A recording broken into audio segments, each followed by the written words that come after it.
Bien, je vous remercie bien sûr d'être là alors qu'il fait grand beau dehors. Je remercie l'Université populaire de Saint-Dizier de m'avoir invité.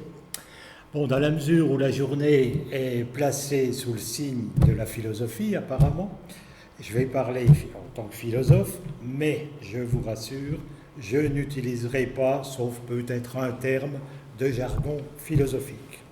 En revanche, je donnerai 3, 4, 5 citations pour une raison simple, c'est que quand on a quelque chose de parfaitement formulé, il me semble beaucoup plus souhaitable de se limiter à ça plutôt que faire une mauvaise paraphrase. Bon, je sais que vous avez déjà fait 4 ou 5 ateliers sur la notion de peuple, donc vous avez déjà réfléchi, creusé la question, et vous vous êtes aperçu, évidemment, que la notion de peuple est une notion complexe, une notion pleine d'ambiguïté, et bien sûr, c'est un mot directement investi par les affrontements politiques et idéologiques. En effet, tous les partis, tous les hommes politiques parlent au nom du peuple et, bien sûr, prétendent œuvrer pour le bien du peuple. Pour y voir un petit peu plus clair, mais ça je pense que vous l'avez déjà ébauché, on peut distinguer en gros 3 significations dominantes sous la notion de peuple, en sachant bien sûr que ces significations ne sont pas étrangères l'une à l'autre. Première signification possible, une signification juridique politique. Le peuple, dans ce cas-là, désigne l'ensemble des citoyens, des individus qui disposent de droits politiques au sein d'un État. On peut opposer donc cette notion de peuple à la notion de multitude si on l'entend comme cette notion de multitude comme masse d'individus dépourvus d'unité. Deuxième signification, une signification ethnique. Le peuple, dans ce cas-là, c'est les membres d'une nation qui revendiquent une histoire commune, un attachement ancestral à un territoire, à une langue, des mœurs et des coutumes communes. Dans ce cas-là, le peuple s'oppose aux étrangers et on va vite dériver vers la notion de français de souche et pire, vers le racisme, bien sûr. Troisième signification, une signification sociale. L'ensemble, dans ce cas-là, le peuple, c'est l'ensemble de ce que l'on peut désigner aussi comme les classes populaires. Le peuple, dans ce sens, s'oppose au pouvoir, aux fractions dominantes de la société, c'est-à-dire à ceux qui ont la maîtrise des rouages économiques et politiques. Le peuple s'oppose alors aux dominants. On oppose dominé et dominant. Bien sûr, dans mon exposé, je prends le peuple dans cette dernière signification. Alors, mon exposé comportera 3 parties. Une première partie consacrée à l'idée de servitude volontaire, d'acceptation de la domination. Une deuxième partie consacrée aux résistances à cette domination et à leurs limites. Et je prendrai comme exemple, parce que c'est assez facile, l'exemple de l'esclavage.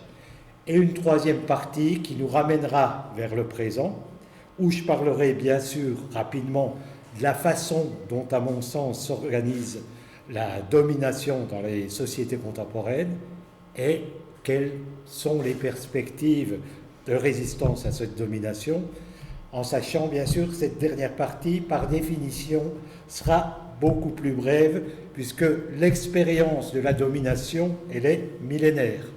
L'émancipation, ça reste une aspiration qui renaît sans cesse, bien sûr. J'en viens donc à ma première partie. Donc, servitude, acceptation de la domination. Globalement, on peut partir du constat que dans les pays de démocratie libérale, de larges proportions des classes populaires votent librement pour les partis de droite, c'est-à-dire pour les représentants des couches sociales privilégiées. L'on pourrait estimer, par exemple, qu'une grande partie des gens qui votent pour ces partis est victime de discours trompeurs des politiciens. Mais l'explication ne semble guère plus consistante que l'explication par les penseurs du XVIIIe siècle, bien sûr, du pouvoir de la religion par l'hypocrisie et la tromperie des prêtres. En effet, les hommes politiques de droite annoncent clairement, je simplifie bien sûr, qu'il s'agit de réduire les impôts qui freinent le progrès économique et de diminuer les aides sociales nuisibles à l'effort de tous. Bon, si la tromperie n'offre qu'une explication très limitée, l'on est alors obligé d'admettre que dans les pays capitalistes développés, les valeurs, les idées défendues par la classe dominante sont acceptées par une bonne partie des dominés. L'on est conduit alors à parler de servitude volontaire ou au moins d'acceptation de la domination. Tel est mon point de départ. Alors, je vais vous proposer un saut important dans le passé, on n'y restera pas. Spinoza, très important philosophe, très grand philosophe du XVIIe siècle, estimait, et là, première citation, que le grand secret du régime monarchique et son intérêt majeur est de tromper les hommes et de colorer au nom de la religion la crainte qui doit les maîtriser afin qu'ils combattent pour leur servitude comme s'il s'agissait de leur salut. Il s'agit donc, cette idée de servitude, il s'agit d'une idée ancienne. Mais le texte fondateur, on le doit à La Boétie, qui nous reporte encore un siècle avant. La Boétie, c'est le contemporain et l'ami de Montaigne, celui pour qui, en définissant leur amitié, Montaigne a dit « parce que c'était lui, parce que c'était moi ». Donc, La Boétie, écrit très, très jeune, à 18 ans, mais il l'a retravaillé un peu après, semble-t-il, le discours de la servitude volontaire. Le point important, c'est que la Boétie pose une question tout à fait originale. Il voudrait comprendre comment il est possible, je cite, que tant d'hommes, tant de villes, tant de nations endurent quelquefois un tyran seul, qui n'a puissance que celle qu'il lui donne, qui n'a pouvoir de leur nuire, sinon qu'ils ont pouvoir de l'endurer, qui ne saurait leur faire mal aucun, sinon lorsqu'ils aiment mieux le souffrir que le contredire. La Boétie radicalise la question en parlant de tyran, mais le problème dont il s'agit, c'est celui, dans toutes les sociétés inégalitaires, de la domination de la grande majorité de leurs membres par un petit groupe. Pour la Boétie, l'obéissance, l'asservissement du grand nombre à quelques-uns ou même à un seul constitue l'énigme, la question politique majeure. Il s'agit pour lui de comprendre l'essence, le cœur même de la réalité politique. L'acceptation de la domination, c'est ça la question clé, puisque, en effet, l'histoire nous confronte à la réalité massive de la servitude de cette domination. Le point de départ de la Boétie, c'est le constat que le pouvoir ne possède d'autre force que celle de ses sujets. Sans la disposition de leurs yeux, de leurs bras, le pouvoir n'est rien. Il suffirait au peuple de refuser de servir pour être libre. L'existence de la répression ne constitue pas une explication véritable de l'obéissance, du consentement des dominés, puisque les forces de répression ne représentent qu'une petite minorité face à la masse de la population.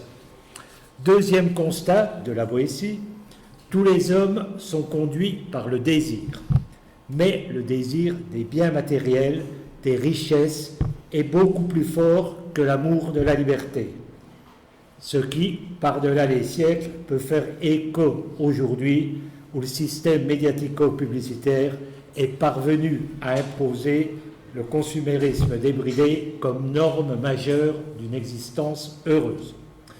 Donc pour la Boétie, les hommes sont naturellement libres. Il n'y en a pas, contrairement à Aristote, qui seraient destinés à obéir et d'autres à commander. Donc il s'agit d'expliquer l'oubli de cette liberté naturelle et l'acceptation de la servitude. Son analyse comprend deux temps assez différents. Premier temps, si je puis dire, il avance tout d'abord trois grandes raisons. Première raison, explicative possible, l'habitude, l'acceptation de l'état de choses existant, donc de l'état de la société où les hommes ont été éduqués. Ce qui existe tend à apparaître comme, s'impose de soi-même, tend à apparaître comme la seule réalité possible. Deuxième raison explicative de cette acceptation de la servitude, la corruption des mœurs. Et là, il prend des exemples dans l'Antiquité, les jeux du cirque, les festins publics, les mises en scène du pouvoir, et par exemple, sous la monarchie qu'il concerne, il estime que les rois s'efforcent d'abêtir leurs sujets. Troisième raison qui permet d'expliquer cette acceptation de la servitude, la religion. Les croyances étant utilisées pour sacraliser le pouvoir, et il évoque ce qu'on appellerait aujourd'hui l'idéologie en parlant du rôle des poètes tels que Du Bellay et Ronsard, dont les œuvres viennent magnifier le pouvoir monarchique. Toutefois, de façon à la fois très élitiste et fort optimiste, il estime que seul le menu et grossier peuple se laisse prendre à ces procédés. Aussi, il propose dans un deuxième temps une autre analyse, puisque ces trois raisons apparemment ne concernent que le vil peuple. Et il va nous proposer ce qu'il estime être, et je le cite là, le véritable ressort et secret de la domination, son mécanisme véritable. Et nous n'avons plus, dans ce cas-là, le tyran, le pouvoir opposé à l'ensemble du peuple, le pouvoir, loin d'être extérieur à la société, le traverse. Dans cette nouvelle approche, le pouvoir ne se trouve plus concentré au-dessus, ni même au sommet du corps social, il se diffuse à travers le corps social. Ceci à travers une cascade, bien sûr, de pouvoirs subordonnés, du sommet à la base de la pyramide. Bien sûr, des pouvoirs d'autant plus limités que l'on s'éloigne du sommet. Ainsi, la dépendance hiérarchique règle l'ensemble de la vie sociale. Chacun, à son niveau, essaie de tirer profit de la fraction de pouvoir dont il dispose. Le paradoxe de la servitude volontaire s'estompe si l'on considère qu'une part importante de la population, il estime en gros la moitié de la population, trouve à satisfaire soit son ambition, soit son avarice, grâce à sa complaisance vis-à-vis du pouvoir. Les sujets sont donc les auxiliaires du tyran, du pouvoir, dans la mesure où ils tirent profit de la servitude. Ils veulent, nous dit-il, servir pour avoir des biens. La domination politique ne s'affirme plus dans un rapport parfaitement unilatéral et incompréhensible entre le pouvoir d'un côté et les sujets de l'autre. Nous sommes passés d'une énigme psychologique et morale, ce qu'il appelle cette opiniâtre volonté de servir, à la prise en compte d'une structure sociale à travers laquelle se déploient les passions des sujets, c'est-à-dire l'avarice, la quête des biens et l'ambition. Nous avons donc, dès le XVIe siècle, une analyse de la domination politique qui est loin d'être simpliste. Bien sûr, depuis, les réflexions sur la réalité sociale n'ont pas cessé. Elles ont connu d'importants développements dont l'œuvre de Marx, à mon sens, constitue le moment fondamental. C'est dans un ouvrage rédigé avec Engels en 1845-1846, intitulé « L'idéologie allemande », que Marx développe le concept d'idéologie, qui est un concept fondamental de la pensée marxienne du matérialisme historique, en ce qui concerne la question des représentations sociales, de leur rôle. Une citation archi connue, mais à mon sens quand même absolument inévitable, Marx écrit Ce sont les hommes qui sont les producteurs de leurs représentations, de leurs idées, mais les hommes réels agissants, tels qu'ils sont conditionnés par un développement déterminé de leurs forces productives et du mode de relation qui y correspond. La conscience ne peut jamais être autre chose que l'être conscient et l'être des hommes et leur processus de vie réel. Nous avons, avec ces deux phrases, l'essentiel de la thèse matérialiste qui souligne le rôle déterminant des pratiques sociales quant à la production des représentations. Et, étant donné l'ancrage des représentations dans la vie réelle, il faut que la base sociale qui leur a donné naissance soit transformée pour que ces représentations puissent éventuellement disparaître. C'est-à-dire que nous avons une rupture radicale avec la pensée de l'époque des Lumières, pour laquelle il suffisait, pour combattre les erreurs, les préjugés, de faire appel à la raison. Pour la pensée des Lumières, face à la vérité, l'erreur allait disparaître, ceci puisque le monde des idées était appréhendé comme un univers autonome. Autre thèse fondamentale, bien connue elle aussi, formulée dans le même ouvrage par Marx, les pensées de la classe dominante sont à chaque époque les pensées dominantes, c'est-à-dire que la classe qui est la puissance matérielle dominante de la société est en même temps sa puissance spirituelle dominante. Cette thèse est plus évidente, à mon sens, aujourd'hui que jamais, si l'on pense au rôle du système médiatique, c'est-à-dire la combinaison presse, télé, Internet. Et l'on voit immédiatement toute son importance en ce qui concerne le maintien de la domination sociale. Mais le concept d'idéologie mis en œuvre en 1845-46 par Marx pose un certain nombre de problèmes dont je vais évoquer simplement les deux plus importants. Premier problème, en parlant de reflet, d'écho du processus de la vie réelle, de fantasmagorie, Marx en vient presque à priver l'idéologie de toute consistance propre.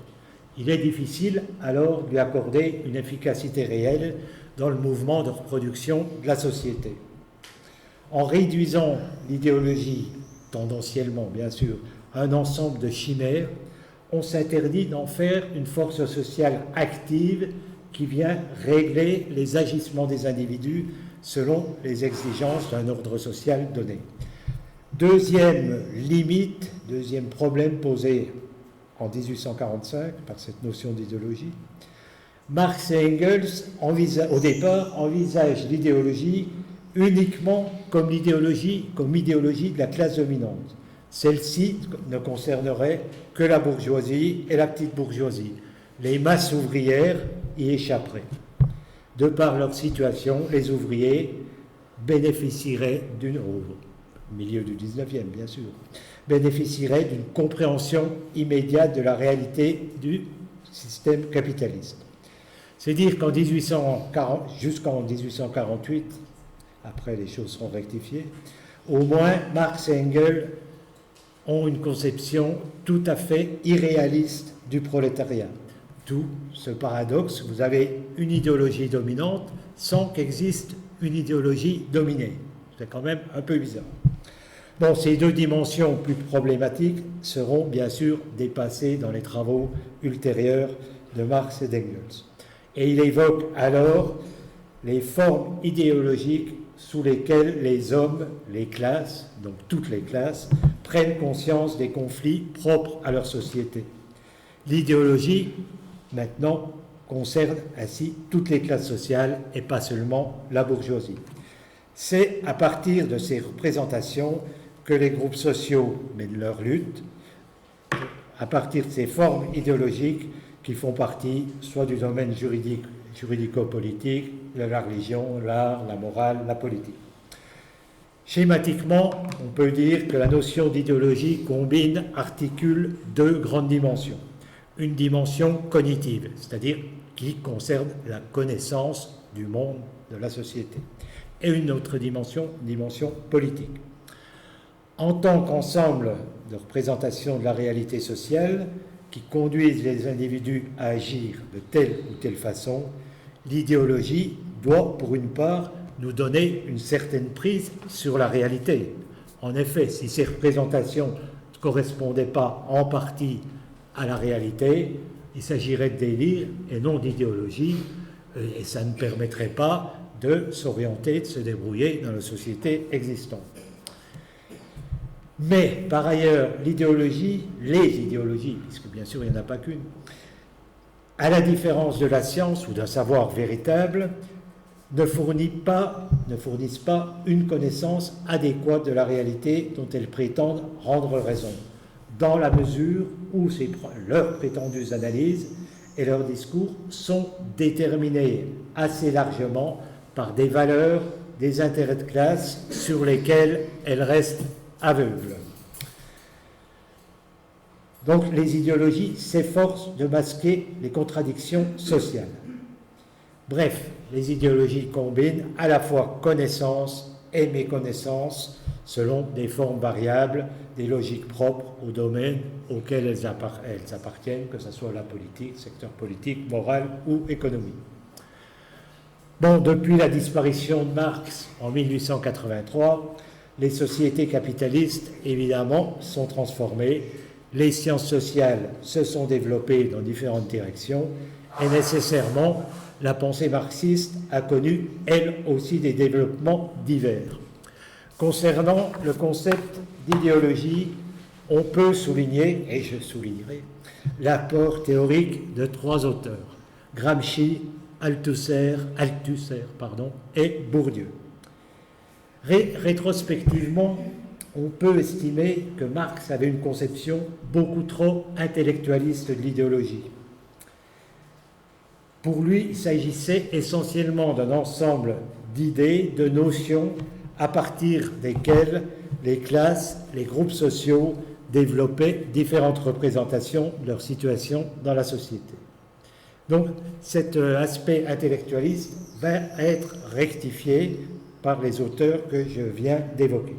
Antonio Gramsci, 1891-1937, où il meurt après être resté une dizaine d'années emprisonné par Mussolini, est un penseur et un homme politique marxiste italien, va développer donc une pensée originale. En particulier, il va s'écarter de ce qu'on appelle l'économisme qui dominait dans les partis de l'Internationale communiste. Il s'oppose, si vous voulez, aux conceptions simplistes, schématiques des rapports entre base économique et superstructure politique, idéologique, culturelle plus largement. Donc il va proposer une appréhension nouvelle des rapports entre État et ce qu'il désigne comme la société civile, c'est-à-dire en gros l'ensemble des institutions publiques et des organismes privés. Il va distinguer, Gramsci, d'une part la domination et d'autre part l'hégémonie exercée par la classe dominante sur les classes dominées. La domination, elle, est mise en œuvre dans le cadre de l'État. Elle s'appuie sur la coercition, alors que l'hégémonie se déploie pour obtenir l'adhésion de l'ensemble de la société. Je schématise, bien sûr. La première repose sur la force et peut, si nécessaire, utiliser la violence ouverte. La seconde, donc l'hégémonie, s'appuie sur le consentement, la participation à des valeurs, à des croyances communes. L'on voit immédiatement en quoi cette notion d'hégémonie peut nous concerner. Bref, Gramsci accorde ainsi une importance nouvelle à l'idéologie et plus largement à la culture, tant en ce qui concerne la conquête du pouvoir par une classe sociale et ses alliés, qu'ensuite dans l'imposition de ce pouvoir à l'ensemble de la société. Bon, il s'oppose à une conception rudimentaire qui consiste à ne voir dans l'idéologie, dans l'univers symbolique, qu'un domaine inconsistant de représentation, de croyances illusoires qui se réduisent à une sorte de reflet de voile qui masque la seule réalité fondamentale, qui masquerait la seule réalité fondamentale, l'économie. Au contraire, il convient de saisir l'efficacité propre des superstructures et de l'idéologie concernant la reproduction des sociétés, des formations économiques et sociales. Et il va avancer le concept d'appareil d'hégémonie politique et culturelle. Et il souligne ainsi la matérialité de l'idéologie. Ce qui veut dire que l'idéologie, ça ne se réduit pas à des idées, des croyances, des représentations, mais ça s'incarne, ça se matérialise dans des institutions, dans des objets. Et quand il insiste sur la nécessité d'étudier la structure, ce qu'il appelle la structure matérielle de l'idéologie, il évoque, ce qui est évident, les maisons d'édition, les journaux, en tant qu'entreprise, si vous voulez, mais aussi les bulletins paroissiaux, les clubs en tout genre, l'architecture des villes et même le nom des rues. Donc l'idéologie, elle se matérialise dans notre quotidien, et pas seulement au niveau des idées et du vocabulaire le plus général. Dans cette même volonté de s'opposer à l'économisme, il consacre d'importants développements au rôle des intellectuels dans la reproduction de l'hégémonie des groupes dirigeants, donc concernant le contentement spontané, entre guillemets, des grandes masses à leur domination. Deuxième penseur, à mon sens, important concernant l'idéologie, donc son rôle dans l'acceptation de la domination, Louis Althusser, 1918-1990, philosophe marxiste, communiste, qui souligne l'apport de l'œuvre de Gramsci, mais qui s'efforce d'avancer d'autres instruments théoriques propres à éclairer ce consentement à la domination, sur lequel Gramsci attirait déjà l'attention. Premier point, il propose de distinguer au sein de l'appareil d'État, d'une part, les institutions qui constituent l'appareil d'État répressif, la police, l'armée, la justice, et d'autre part, les institutions qu'il appelle les appareils idéologiques d'État. Et il distingue différents AIE, appareils idéologiques, scolaires, familial, religieux, politiques, syndical, l'information. Ce concept d'appareil idéologique d'État vient mettre en cause les conceptions schématiques, à nouveau, des rapports entre base économique et superstructure. Il permet de mieux saisir l'efficacité des superstructures dans la mesure où on n'a plus affaire à l'État d'un côté qui planerait au-dessus de la société. Althusser, son article fondamental date de 1971 sur ce domaine-là, ce sujet-là, estimait que l'appareil idéologique d'État fondamental, celui qui jouait le rôle principal, c'était le système scolaire. Personnellement, je crois qu'avec l'évolution de la société, depuis, ce qui fait plus de 5 ans, plus de 40 ans, l'appareil idéologique déterminant, c'est l'appareil médiatique. C'est l'appareil médiatique qui impose en douceur les formes d'existence qui ont valeur de normes. Les mœurs en voie de légitimation contre les façons plus traditionnelles de diriger sa vie. C'est l'appareil médiatique qui joue un rôle déterminant, fondamental, en ce qui concerne l'exaltation de la consommation, qui conduit à la considération de soi comme seule règle de jugement. Chacun connaît le drapeau actuel, c'est mon choix. Une fois que vous avez dit ça, il n'y a plus rien d'autre à dire. Vous n'avez pas à justifier tel ou tel acte ou telle appréciation ou jugement que vous portez. C'est votre choix, c'est comme ça. Ça ne se justifie pas en raison, ça ne se discute pas. Donc, repli de l'individu sur son nombril, pour être un peu trivial. Par ailleurs, Althusser expose 2 thèses qui portent sur la nature de l'idéologie. Il nous dit « L'idéologie représente le rapport imaginaire des individus à leurs conditions réelles d'existence. Ce qui est important, là, c'est bien sûr l'idée de rapport imaginaire. L'idéologie n'est pas un reflet passif, une image adéquate de la réalité. Les représentations que se font les individus sont déterminées par des intérêts sociaux, par des désirs, par des réactions passionnelles, par le vécu. Il n'y a pas plus de transparence, de compréhension immédiate de la réalité sociale qu'il n'y a de compréhension immédiate, adéquate de la nature.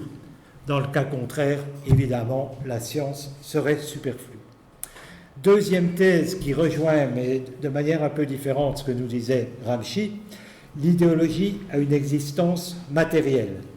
Bon, alors, bien sûr, à travers les appareils idéologiques, donc, que j'ai évoqués précédemment, à travers des organisations et les pratiques qu'elles développent, mais la thèse va plus loin. Concrètement, pour chacun d'entre nous, cette existence matérielle de l'idéologie, elle s'affirme dans notre corps à travers nos comportements, les gestes quotidiens associés à nos croyances, à nos façons de voir les choses. Et pour le faire comprendre facilement, Althusser donne l'exemple de la religion. L'individu croyant va à l'église pour assister à la messe, fait le signe de la croix, s'agenouille, prie, se confesse.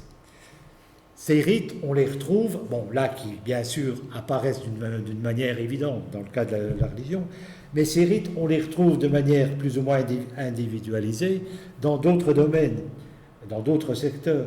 Bon, chacun entretient un rapport particulier à la vision de la télévision, par exemple, et je dirais même à la lecture d'un journal. De même, les grandes manifestations sportives ou culturelles, à travers le comportement des gens, l'idéologie de ceux qui y participent, se matérialise elle aussi. Bon, pour faire une synthèse rapide de ce que nous avons acquis, et j'en aurai fini avec cette première partie, on peut dire que l'idéologie dominante dans une formation sociale donnée ne se réduit pas au discours, aux croyances explicitement consacrées à la justification des rapports inégalitaires, mais elle informe l'ensemble de l'existence des membres de cette société. Elle règle les rapports entre dominants et dominés, mais aussi les relations internes à chacun de ces groupes. De plus, elle prend corps dans leurs pratiques, dans leurs gestes, nos pratiques, nos gestes quotidiens, et ce qui fait que l'ordre existant apparaît comme le seul tend à apparaître comme le seul ordre réellement possible.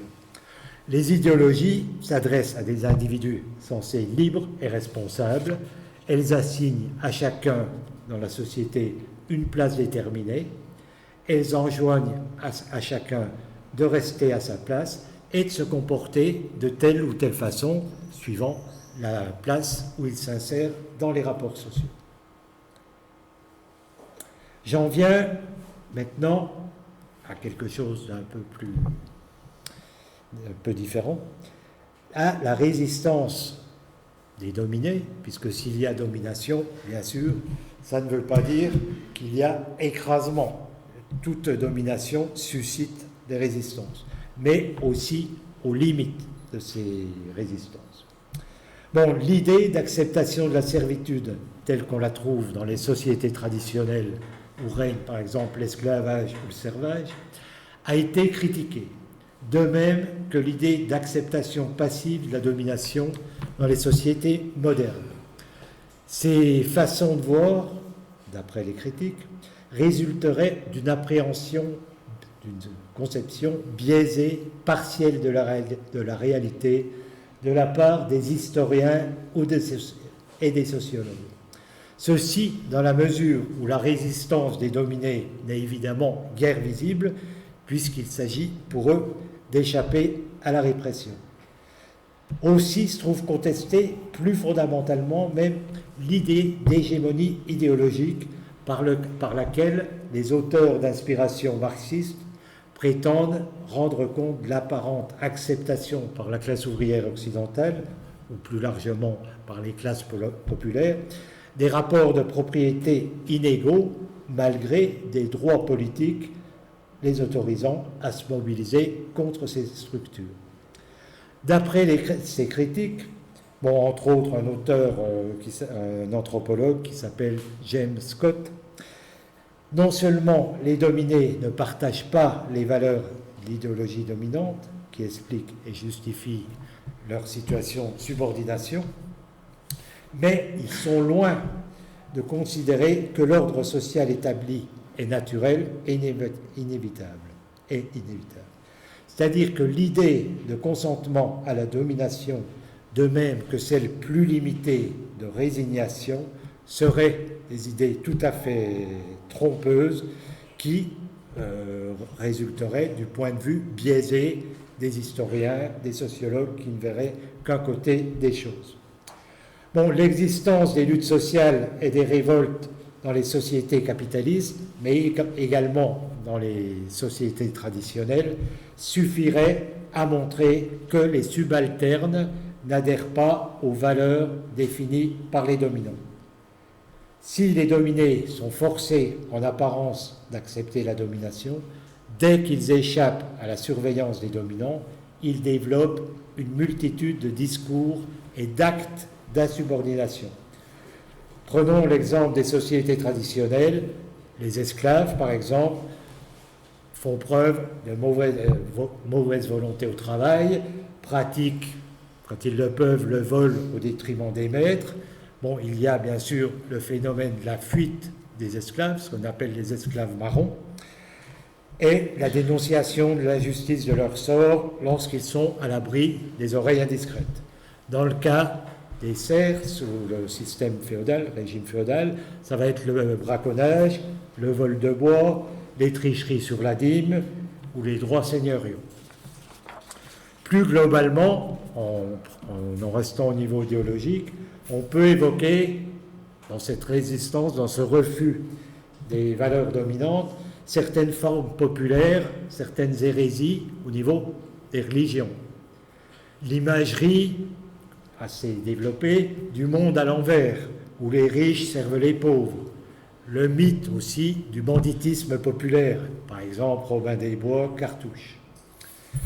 Ces arts de la résistance, l'ensemble des actions et des discours désignés comme activités infrapolitiques attestent, semble-t-il, de la réalité du rejet de la domination, en particulier du rejet des normes et des valeurs que défendent les groupes dominants.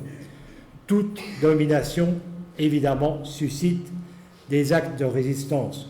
Le contraire supposerait un état de renoncement absolu où s'effacerait chez les subalternes l'humanité même, leur capacité d'être sensibles et pensants. Mais entre les rêveries d'un autre monde, les manœuvres astucieuses pour alléger un petit peu l'exploitation, les actes de rébellion sporadiques, ponctuels, suscités par la souffrance et l'injustice, et le rejet global réfléchi d'un ordre social donné, la distance s'avère importante. On peut le montrer assez aisément en prenant le cas de l'esclavage. On ne peut ignorer, bien sûr, les grandes insurrections d'esclaves, déjà bien avant la guerre de Spartacus, jusqu'à la révolte victorieuse de Saint-Domingue. Des insurrections qui mobilisaient parfois des milliers d'insurgés. Je vais prendre un exemple assez extraordinaire, que personnellement je ne connaissais pas. Au Brésil, au XVIIe siècle, les esclaves marrons, c'est-à-dire les esclaves qui ont fui les plantations, vont former un véritable État, l'État de Palmarès. Cet État, il a duré 90 ans et il a regroupé jusqu'à 20 000 habitants. Mais, d'une part, il s'agit, il y a eu d'autres cas, bien sûr, il s'agit de moments exceptionnels face à l'esclavage de masse qui a duré des millénaires. Et surtout, ces révoltes ne sont pas dépourvues d'ambiguïté. Ainsi, en Jamaïque, en 1739, les esclaves révoltés signent avec l'État colonial, donc les Anglais, signent un accord. Dans cet accord, les esclaves marrons s'engagent à ne plus laisser entrer de nouvelles recrues dans la zone où leur liberté est reconnue par les Anglais. Et ils promettent aussi d'aider éventuellement la colonie, c'est-à-dire les Anglais, à résister à d'autres insurrections. Et de fait, ils ont contribué plus tard à l'échec de 2 soulèvements. De même, on sait qu'aussi bien dans l'Antiquité que dans les colonies, par exemple dans les Antilles à l'époque moderne, les affranchis devenaient, pas toujours, mais parfois, à leur tour, propriétaires d'esclaves. Donc si, assez logiquement bien sûr, on peut penser que la plupart des esclaves déploraient leur sort, cela ne signifie pas toutefois que ça s'accompagnait nécessairement de la mise en question de l'esclavage et encore moins du ferme rejet de l'idéologie esclavagiste. Bon, pour comprendre par exemple le cas des anciens esclaves affranchis qui deviennent eux-mêmes propriétaires d'esclaves, on ne peut pas se contenter la perversion de certains individus, bien sûr, sûrement, mais ça ne suffit pas. Elles traduisent ces situations, l'acceptation au moins passive de la réalité sociale existante.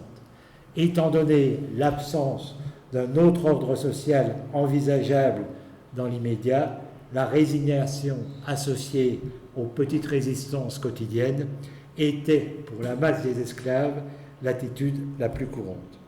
Bon, il faut savoir, par exemple, qu'en Guadeloupe, en 1790, il y avait un homme libre pour 20 esclaves.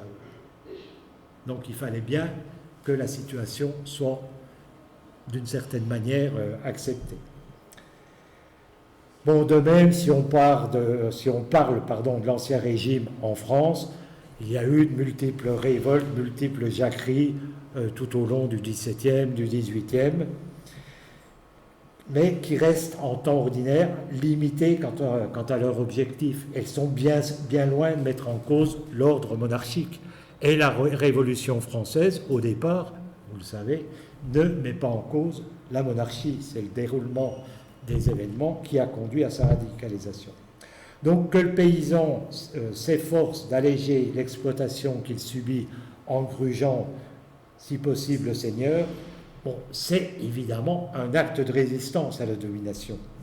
Mais pas plus que les rêveries d'un monde à l'envers, cela ne conduit à une mise en cause, ne suppose une mise en cause un peu élaborée de l'ordre politique et social, à un rejet d'idéologie dominante.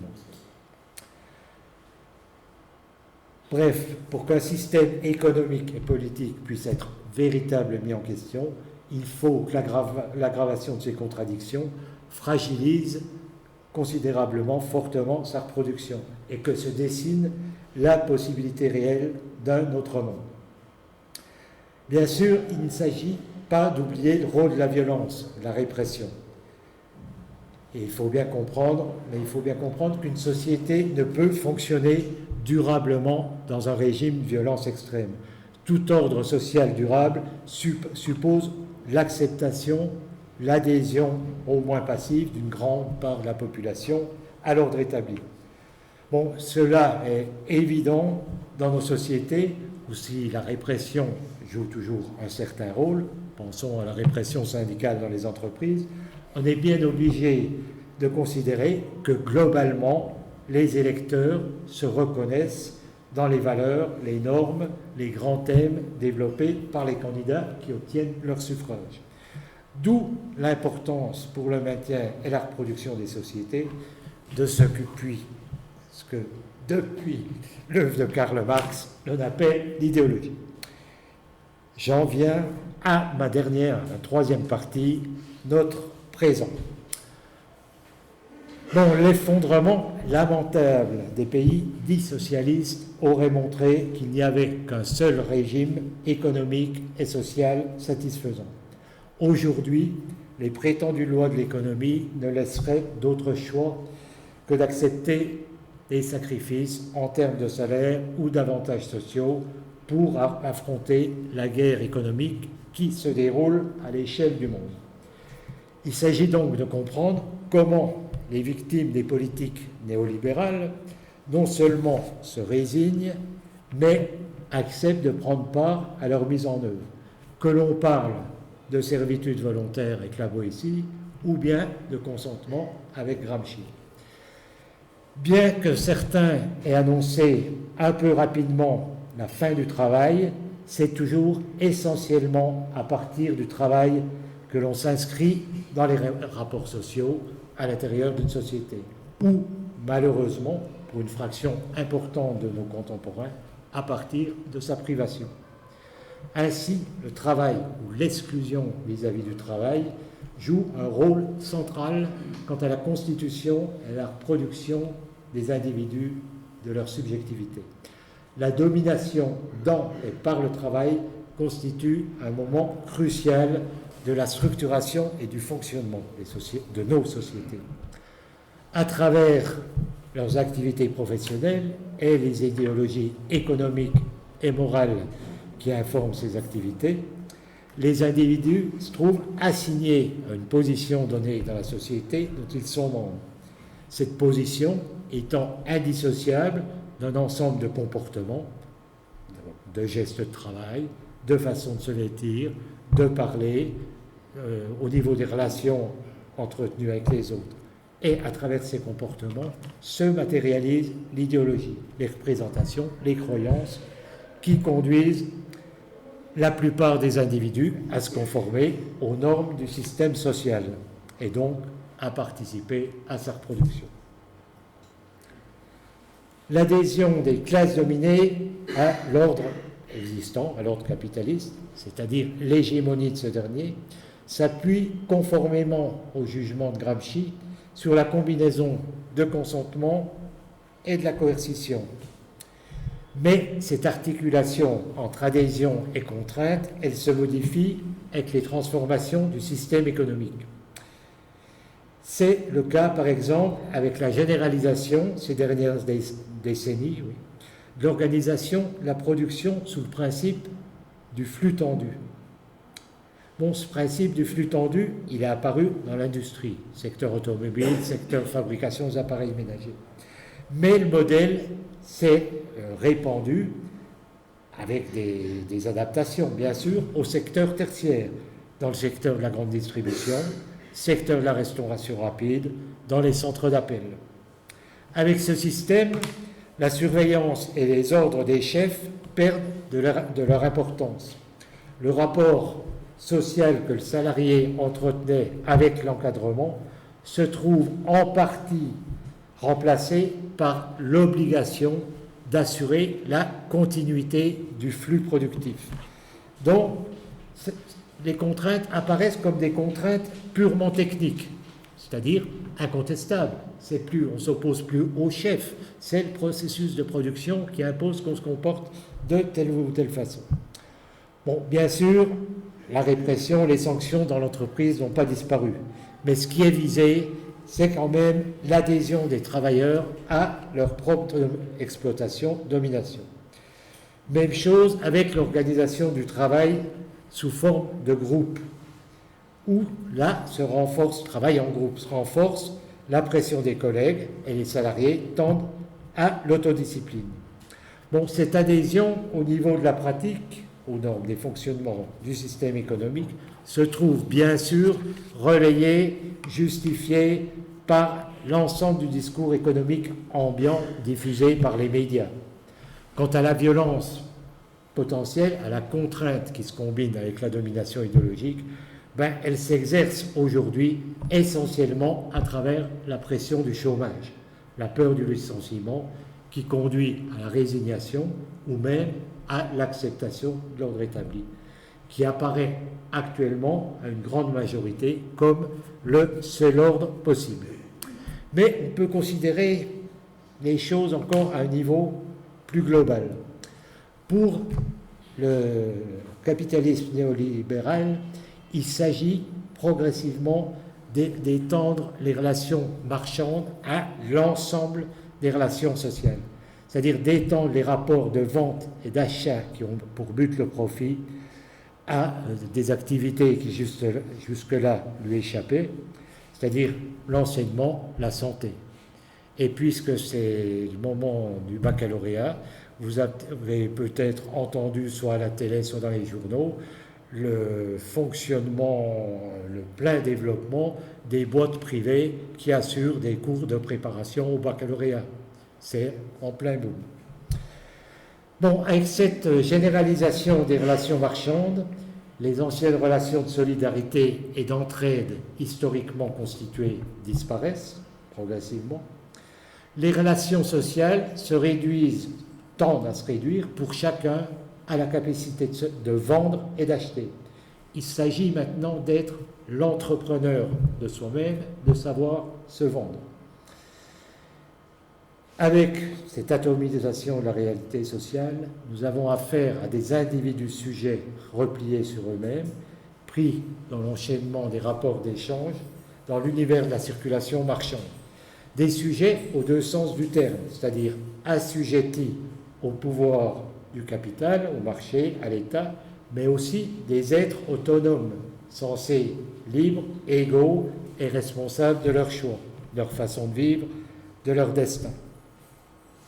Et on peut considérer que le système économique ne produit pas seulement des marchandises, il produit et reproduit en permanence des consommateurs, de l'envie de consommer, de la frénésie consommatrice.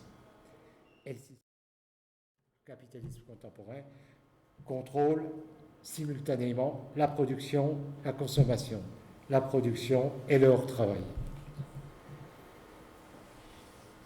Réduit à ce statut d'échangiste, l'individu n'entrevoit plus guère d'autre logique de comportement que celle de l'accroissement de ses gains et de ses consommations. Ce qui signifie que l'individualisme croissant, si souvent déploré, ne résulte pas d'un inexplicable effondrement de l'exigence morale. Bon, cette évolution des mœurs, des comportements, elle est le produit de la transformation du système économique, de la transformation des rapports sociaux depuis plusieurs décennies. Je vais peut-être abréger un peu, mais ça devrait être mieux.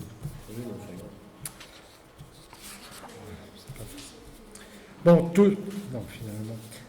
toute société, à travers les mécanismes de socialisation qui lui sont propres, produit les individus nécessaires à son fonctionnement, à sa reproduction. Il y a, ainsi que le souligne Pierre Bourdieu, donc c'est un sociologue qui est mort en 92, je crois. Donc, toute société produit des individus nécessaires à son fonctionnement, à sa reproduction. Il y a, ainsi qu'il le souligne, dans une large mesure, adéquation entre les structures objectives du monde, de la société, et les structures perceptives, les structures cognitives, c'est-à-dire la façon dont on connaît des individus. Pour l'expliquer, Bourdieu, et c'est là que je vais avancer une notion un peu spécialisée, mais que je vais définir rapidement, pour expliquer cet état de fait, cette correspondance, façon de percevoir, exigence de la société, Bourdieu met en œuvre le concept d'habitus. C'est-à-dire, l'habitus, c'est une sorte de sens pratique, un ensemble de dispositions, de schémas de perception, de schémas de pensée, de schémas de comportement qui sont acquis par les agents sociaux, par les individus, au cours de leur existence. Et c'est à partir de ces cet habitus, ces schémas de comportement, que nous nous adaptons, que les individus s'adaptent et réagissent à leur environnement social. Bon, ces dispositions que nous mettons en œuvre dans l'ensemble de nos routines quotidiennes. On comprend à partir de là l'espèce d'évidence dont bénéficie le donné, l'ordre établi, ce qui existe par rapport à un éventuel possible qui suppose le dépassement, bien sûr, de l'existant. Et on arrive avec Bourdieu à l'idée que ce qui fait problème, c'est que pour l'essentiel, l'ordre établi ne fait pas problème, dans la mesure où il produit chez les individus les formes de l'acceptation de cet ordre social, donc une condition essentielle de sa reproduction. Donc ce qui s'avère difficilement compréhensible alors, c'est la possibilité non pas des révoltes individuelles ou de portée restreinte, mais celle d'un refus massif de l'ordre établi.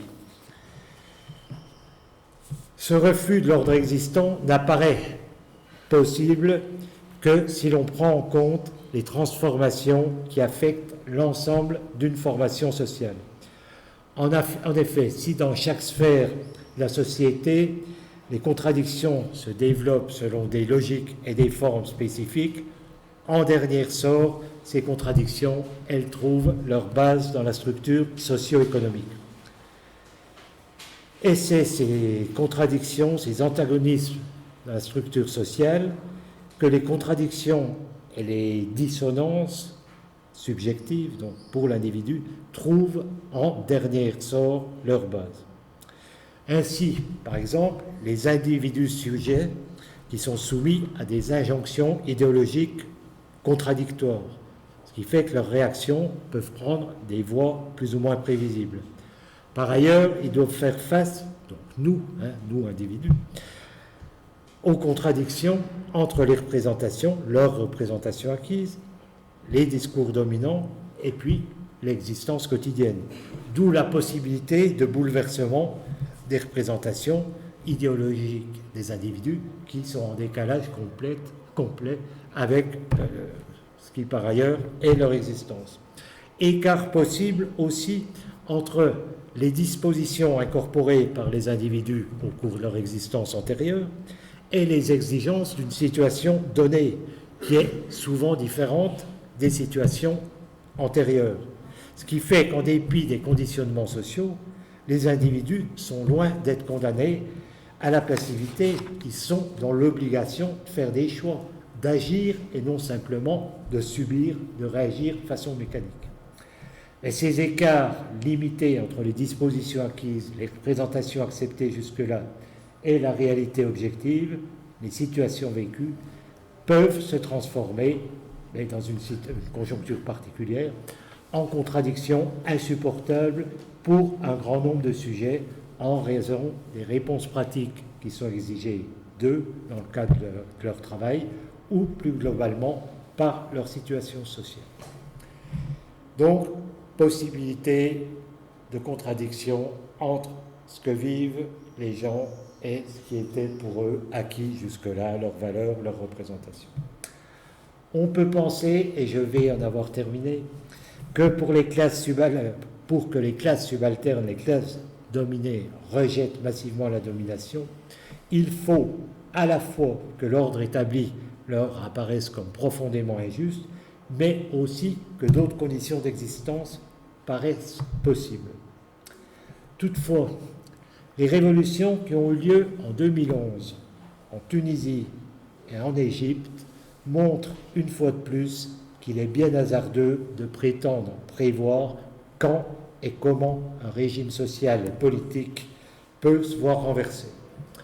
Reste que les impasses et les contradictions, pour le moment irrésolues, qui affectent ces deux pays, montrent également le poids de l'idéologie et, en l'occurrence, essentiellement les formes idéologiques liées à la religion musulmane, donc poids de l'idéologie qui pèse sur ces peuples et les empêche de rompre avec un passé qui prétend, sous d'autres formes, des formes un petit peu modifiées, les asservir de nouveau.